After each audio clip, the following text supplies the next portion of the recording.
Okay, so this is the first unit on the press. Here's the end of the roller.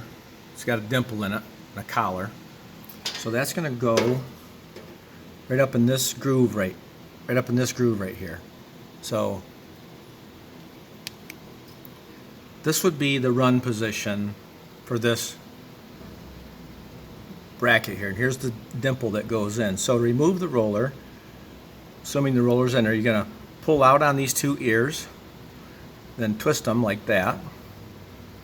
And then you're going to push this down like that. Take the roller out. Be careful because the roller will slip right out of there and fall out.